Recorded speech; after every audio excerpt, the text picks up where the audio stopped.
đến 4 triệu đấy.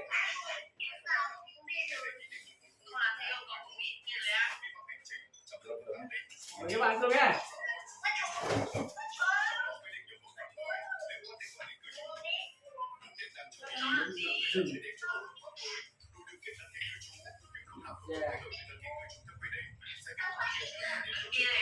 Tao sẽ tìm phải ăn ngọt thôi.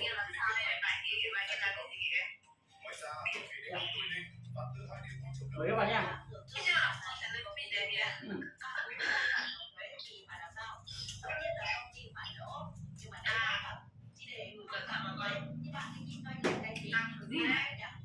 Chưa ăn được gì hết.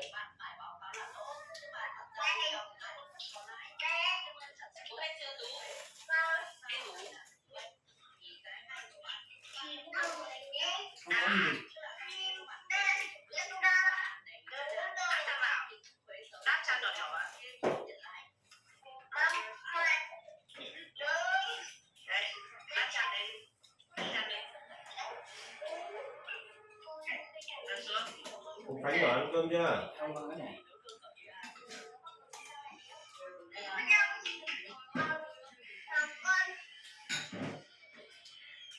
Con kể chuyện đi, con kể chuyện chú thỏ con đi.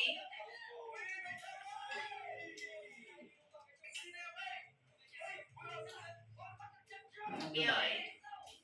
Chưa được ăn cả cơm đâu bây giờ.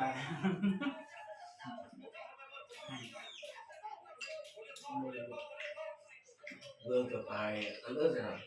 Nhưng mà đi sáng rồi. Đi đâu rồi? Không kể chuyện hả kìa? Con cáo và con thỏ đâu rồi? Đi các bạn nha.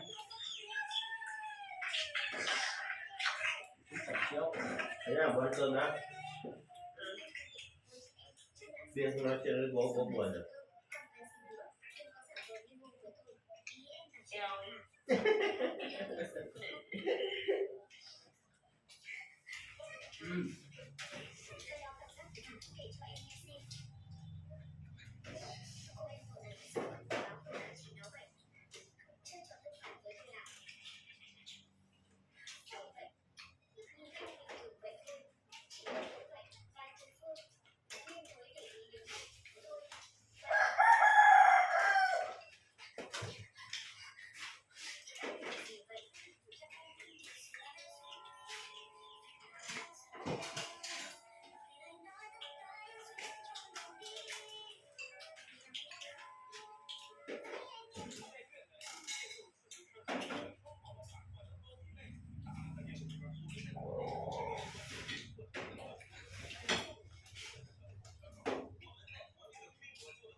Ngon.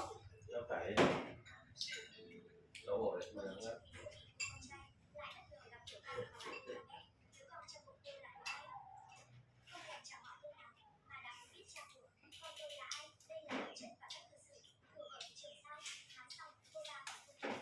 cho nên là chung hết chiều đi lấy bon để nấu canh con.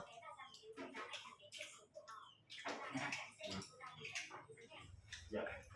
Nấu canh con không biết nấu nướng cổ hay là đấy bon là ngọt kim nấu đấy lấy bon bờ suối nướng cổ lắm.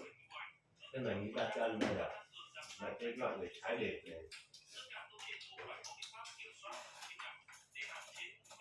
Trái đẹp này không thừa.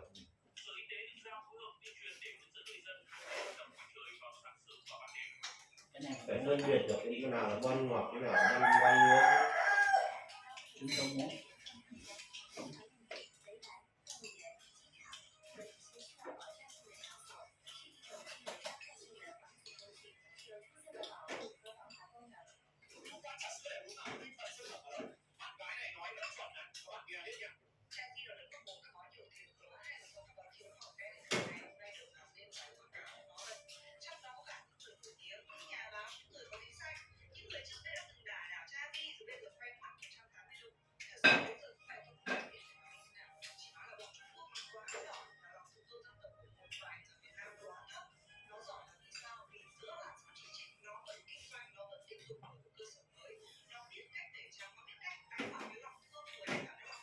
Ai không mà đấy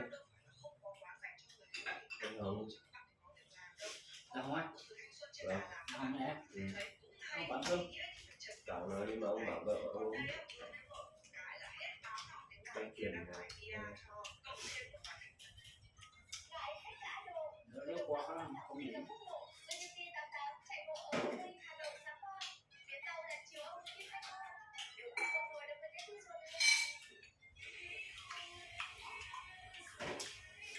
Anh đi ăn mày xong thấy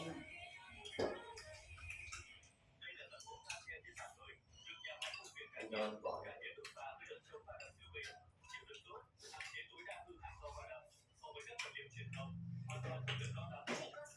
chùa vào đây chắc thằng quà cho thằng tệ của ông biết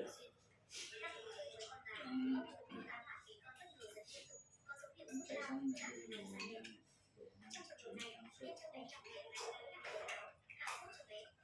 đi rồi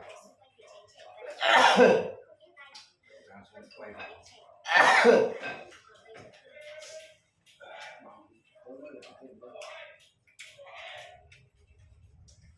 chạy về để cho nó không tiền được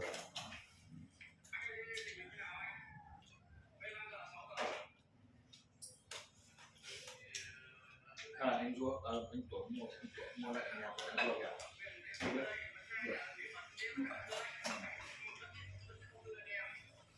anh vừa bán 300 triệu cho em mua anh hỏi có đấy thấy không mua ngay đấy. 300 có đấy Nó thấy mua đấy. Nó thấy mua ngay được ngay.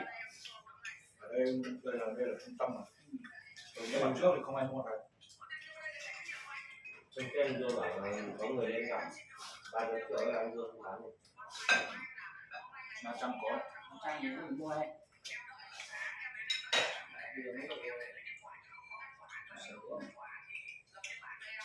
Ngon đấy các bạn ơi. Đừng có ngon. ông mua có 40 triệu cả nhà cửa thì tôi cho là hết 140 đi đúng không Cái công nó sống bên đó à. vật liệu nữa Không ngại. tôi cho 200 triệu đi tôi lái cho 100 là cũng được rồi Bạn nó sao đắt thế không? rồi đi học tập anh vui đi nhé sao không bảo mẹ đưa chúa đi làm cho nhỉ đưa chúa làm nhà của ông nước này có 30 triệu đây này mẹ quả nhà to thứ đây này công á các đồng tập bên kia tiền công hàn này hàn cung sắt này tiền xây thì khác tiền nhà anh nuôi cũng chỉ hàn cung sắt thôi có làm gì đâu 60 triệu nhà to đùng này mẹ còn có 30 triệu quán nào không ăn đi rồi Vương ăn rau nhiều lắm đi giảm cân đấy